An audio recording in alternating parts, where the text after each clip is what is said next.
Breaking చూస్తున్నాం. వరుస విమాన ప్రమాదాలు వరకు పుట్టిస్తూ ఉన్నాయి. విమాన ప్రయాణాలంటేనే ఈ ప్రమాదాలు గుర్తొస్తూ ఉన్నాయి. సో మీరెవరైనా విమాన ప్రయాణాలకు సంబంధించి రీసెంట్గా చేస్తే మీ ఎక్స్పీరియన్స్ ఏంటి కామెంట్ చేయండి. ఇన్ని వార్తలు విన్న తర్వాత అందులో కూర్చోగానే మీకేమనిపించిందో కామెంట్ చేయండి. ఎవరైనా తిరుపతికి విమాన ప్రయాణాన్ని బుక్ చేసుకున్నారా? ఆల్రెడీ మీ ఫ్లైట్ బుకింగ్స్ కన్ఫర్మ్ అయ్యాయా? అయితే డెఫినెట్గా ఈ వార్త మీరు వినాల్సిందే. హైదరాబాద్ నుంచి తిరుపతి వైపుగా వెళ్ళేటువంటి అలియన్స్ విమాన సంస్థలో సంబంధించినటువంటి ఒక విమానం సాంకేతిక లోపంతో హైదరాబాద్ నుంచి టేక్ ఆఫ్ అయినటువంటి కొన్ని క్షణాల్లోనే సాంకేతిక లోపం గుర్తించారట. సో వెంటనే గాల్లో కాసేపాటుగా అలా చక్కర్లు కొట్టి మళ్ళీ ఎమర్జెన్సీ ల్యాండింగ్ చేశాడు పైలట్. అయితే ఆ సమయంలో విమానంలో 67 మంది ప్రయాణికులు ఉన్నారు. సో విమానం ఎమర్జెన్సీ ల్యాండ్ అవడంతో ప్రయాణికులంతా ఒక్కసారిగా ఉలిక్కి పడ్డారు, ఒక్కసారిగా భయాందోళనకు గురయ్యారు. సో హైదరాబాద్ శంషాబాద్ ఎయిర్పోర్ట్ నుంచి తిరుపతి వైపు వెళ్లాల్సినటువంటి అలియన్స్ విమాన సంస్థకు సంబంధించినటువంటి అలియన్స్ విమానం సో తెల్లవారుజామున ఈ ఘటన చోటు చేసుకుంది. టేక్ ఆఫ్ అయింది. ఇక్కడ చాలా సేఫ్గా అప్పటి వరకు చెకింగ్స్ జరిగాయి. ప్రయాణికులంతా లోపల కూర్చొని ఉన్నారు. ఇక రెడీగా ఉంది. టేక్ ఆఫ్ అయింది. టేక్ ఆఫ్ అయినటువంటి కొద్దిసేపట్లోనే సాంకేతిక సమస్యను గుర్తించారట. ఇక గాల్లో ఎగురుతూ ఉండగానే సాంకేతిక సమస్యను గుర్తించినటువంటి ఆ పైలట్ కొద్దిసేపు పాటుగా గాల్లోని చక్కర్లు కొట్టాడు.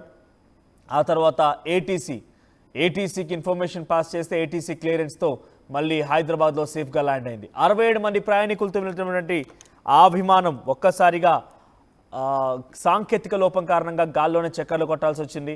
సో ప్రయాణికులంతా కొంత ఆందోళన వ్యక్తం చేశారు. ఏదేమైనా వరుస విమాన ప్రమాదాలు బయటికి వెళ్తేనే అసలు ఏం జరుగుతుందోనని చెప్పి ఆందోళన వ్యక్తమవుతోంది. సో విమాన ప్రయాణాలంటేనే ప్రమాదాలు గుర్తుకు వస్తున్నాయి. సో రీసెంట్ డేస్గా చాలా ఇటువంటి విధంగానే ఫ్లైట్ సంబంధించి గాల్లోకి లేచిన తర్వాత ఇటువంటి ప్రమాదాలు జరిగాయి. సో ఇటువంటి సాంకేతిక లోపాలు గుర్తించారు. సో అటువంటి దాంట్లో టెక్నికల్ ఇష్యూస్ చాలా ప్రధాన కారణంగా ఉన్నాయి.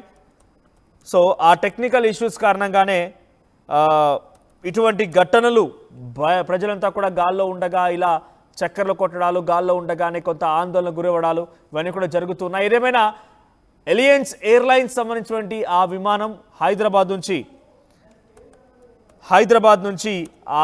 వెళ్తున్నటువంటి ఆ క్రమంలో టేక్ ఆఫ్ అయింది. టేక్ ఆఫ్ అయినటువంటి కొన్ని నిమిషాల్లోనే సో హైదరాబాద్లో మళ్ళీ తిరిగి ల్యాండ్ అవ్వాల్సి వచ్చింది. పైలట్ చాకచక్యతతో దాన్ని ఆ సాంకేతిక లోపాన్ని గుర్తించి వెంటనే ఏటీసీకి సమాచారం ఇచ్చారు.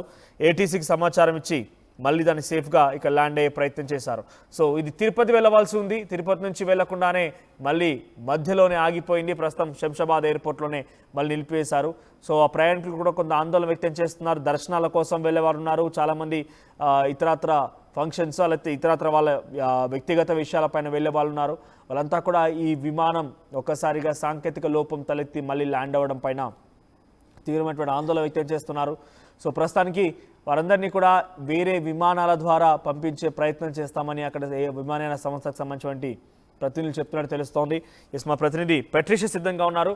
పెట్రిషియా, సో ప్రజెంట్ తిరుపతికి వెళ్ళవలసినటువంటి ఈ విమానం సాంకేతిక లోపం కారణంగా తిరిగి మళ్ళీ అక్కడే ల్యాండ్ అవ్వాల్సి వచ్చింది. కాసేపాటుగా గాల్లోనే చక్కర్లు కొట్టింది. సో ప్రస్తుతం ప్రయాణికుల రియాక్షన్ ఏంటి? ఈ విమాన ప్రయాణానికి సంబంధించి ప్రమాదాలు అనేటువంటి ఒక పర్యాయ పదంగా కనబడుతోంది. అప్డేట్స్ ఏంటి ఈ విమానానికి సంబంధించి?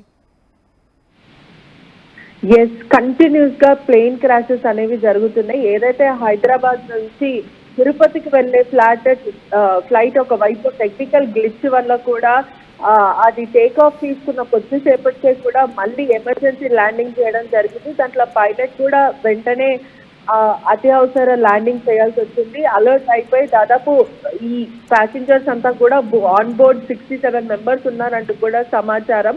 ప్రయాణికులందరూ కూడా పానిక్ అటాక్ అవ్వడము, వెంటనే వాళ్ళ ఆందోళన వ్యక్తం చేయడము. ఏదైతే ఈ మధ్యకాలంలో తరచూ ప్లేన్ క్రాషెస్ అనేవి కూడా తరచూ జరుగుతున్నాయి. అంటే హైదరాబాద్ నుంచి తిరుపతికి వెళ్ళే ఫ్లైటే కాకుండా అనేక చోట్ల ఆల్ ఓవర్ ఇండియా కానీ లేకపోతే వరల్డ్ వైడ్ కూడా ఈ మధ్య కాలంలో టెక్నికల్ గ్లిచ్ వల్ల కూడా ప్రాణాలు కోల్పోతున్న పరిస్థితి కనిపిస్తుంది. అంటే మొదట టెక్నికల్ గా చూసుకుంటారు, అన్ని విధాలంగా కూడా ఒక ప్లేన్ స్టార్ట్ చేసే ముందు కూడా టెక్నికల్ ట్రయల్ అనేది కూడా జరుగుతుంది. అది జరిగినప్పటికీ ఆ తర్వాతనే ఫ్లైట్ అనేది కూడా టేక్ ఆఫ్ చేస్తుంటారు. కానీ ఆల్రెడీ అదంతా చెక్ చేసిన తర్వాత కూడా మళ్ళీ టెక్నికల్ గ్లిచ్ ఉండడం ఏంటి అనే ఒక క్వశ్చన్ మార్క్ కూడా రేజ్ అవుతున్న పరిస్థితి. అంటే ఎక్కడ లోపం వస్తుందో కూడా తెలియాల్సిన విషయం. పైలట్ కూడా ముందు చెక్ చేసుకున్నాడు, ఆ తర్వాతనే టేక్ ఆఫ్ తీసుకున్న సమయంలో కూడా అతనికి టెక్నికల్ గ్లిచ్ రావడము, వెంటనే అతను ఎమర్జెన్సీ ల్యాండింగ్ చేయడము, 67 ప్యాసింజర్స్ ని కూడా కాపాడాడు అంటే అవుననే చెప్పొచ్చు. అదే కాకుండా అనేక విషయంలో అంటే జూలై 20 కూడా ఫ్లైట్ E6591 ఏదైతే తిరుపతి నుంచి హైదరాబాద్ వెళ్తుందో సేమ్ తిరుపతి నుంచి వెళ్తున్న ఫ్లైట్ ఇదైతే హైదరాబాద్ నుంచి తిరుపతి, కానీ అది మాత్రం తిరుపతి నుంచి హైదరాబాద్ వస్తుంది కూడా టెక్నికల్ గ్లిచ్ వల్ల కూడా టేక్ ఆఫ్ చేసుకోవడం జరిగింది. అనేక returning Hyderabad to Tirupati, Tirupati to Hyderabad వెళ్లే ఫ్లైట్స్ కూడా ఇటీవల కాలంలో ఒక దాదాపు 2-3 మాత్రం టెక్నికల్ గ్లిచ్ వచ్చిందని తెలుస్తుంది. ఇదే కాకుండా అనేక సార్లు గ్లిచెస్ రావడం, 67 ప్యాసింజర్స్ ఇవాళ కాపాడడం, అదే కాకుండా ఎయిర్ ఇండియా ఫ్లైట్ 171 కూడా క్లాష్ అవ్వడం, హమీదాబాద్ లో జరిగిన ఇన్సిడెంట్ మనం ఇప్పటికీ మర్చిపోలేము. దాదాపు 260 మంది వ్యక్తులు ప్రజలు కూడా చనిపోవడం జరిగింది హాస్టల్లో కానీ లేకపోతే టేక్ ఆఫ్ తీసుకున్నప్పుడు సమయంలో. అదే కాకుండా వరల్డ్ వైడ్ లో కూడా ఎయిర్ ఫ్లైట్ 445 కూడా క్రాష్ అవ్వడం, అనేక ఫ్లైట్స్ కూడా క్లాష్ అవ్వడం. ఇప్పుడు దాదాపు ప్రజలందరికీ కూడా ఫ్లైట్ జర్నీ అంటే ఒక ఎక్సైట్మెంట్ ఇచ్చే జర్నీ, కానీ ఇప్పుడు మాత్రము పానిక్ సిచ్యువేషన్. అంటే ఫ్లైట్ లో వెళ్తే ఎక్కడ క్రాష్ అయిపోతుంది లేకపోతే ఇంకేమైనా జరుగుతుందేమో అన్న ఒక కోణంలో ఆ భయప్రాంతాలకు గురి అయ్యే సిచ్యువేషన్ లో ఉన్నారని చెప్పొచ్చు. Right, thank you Patricia. So మొత్తం మీద వరుస విమాన ప్రయాణాలన్నిటి కూడా ప్రమాదాలు అనేటువంటి ఒక పర్యాయ పదాన్ని జోడించాలేమో. ఇటువంటి ఘటనలు తరచుగా జరుగుతున్నాయి. సో ఒక్కసారి విమానం ప్రయాణాన్ని ప్రారంభించే ముందు అన్ని రకాలుగా క్రాస్ చెక్ చేస్తారు, మెయింటెనెన్స్ చూస్తారు, ప్రతిదీ కూడా మెషిన్ మొత్తాన్ని కూడా పరిశీలించి ధృవీకరించిన తర్వాతే ఫ్లైట్ స్టార్ట్ అవుతుంటుంది. కానీ గాల్లోకి వెళ్ళిన తర్వాత మళ్ళీ టెక్నికల్ సమస్యలు వస్తున్నాయంటే అక్కడ ఇన్స్పెక్షన్లో కూడా కొంత లోపం తలెత్తి ఉంటుందనేది ప్రయాణికుల్లో కొంత ఆందోళన వ్యక్తమవుతోంది. సో ప్రస్తుతానికి ఈ విమానం హైదరాబాద్ నుంచి తిరుపతి వైపుకు వెళ్ళవలసి ఉంది. సో అలియన్స్ ఎయిర్లైన్స్ సంబంధించిన విమానం ఇది. సో టేక్ ఆఫ్ అయినటువంటి కొద్దిసేపటికే ఇటువంటి ఘటన కారణంగా అంటే సాంకేతిక లోపాన్ని గుర్తించినటువంటి ఆ పైలట్ వెంటనే ఏటీసీ సమాచారం నుంచి కాసేపాటుగా గాల్లోనే చక్కర్లు కొట్టి ఆ తర్వాత సేఫ్గా ల్యాండ్ అయ్యాడు. సో నిజంగా ఇటువంటి విమాన ప్రయాణాలకు సంబంధించి ఇంకేమైనా ఉన్నాయని మనం పరిశీలిస్తే ఇండిగో విమానం తిరుపతి నుంచి హైదరాబాద్ వెళ్ళవలసిన ఇండిగో విమానం జూలై 20వ తేదీన ఎగ్జాక్ట్గా నెల రోజుల క్రితం సో అప్పుడు కూడా ఇటువంటి ఘటన చోటు చేసుకుంది. సుమారుగా గాల్లో 40 నిమిషాల పాటుగా చక్కర్లు కొట్టింది. సో తిరుపతిలోనే మళ్ళీ తిరిగి ల్యాండ్ అవ్వాల్సి వచ్చింది. సో ఆ తర్వాత ఎయిర్ ఇండియా ఎక్స్ప్రెస్ విమానం హైదరాబాద్ నుంచి ఫుకెట్ వైపుగా వెళ్తోంది.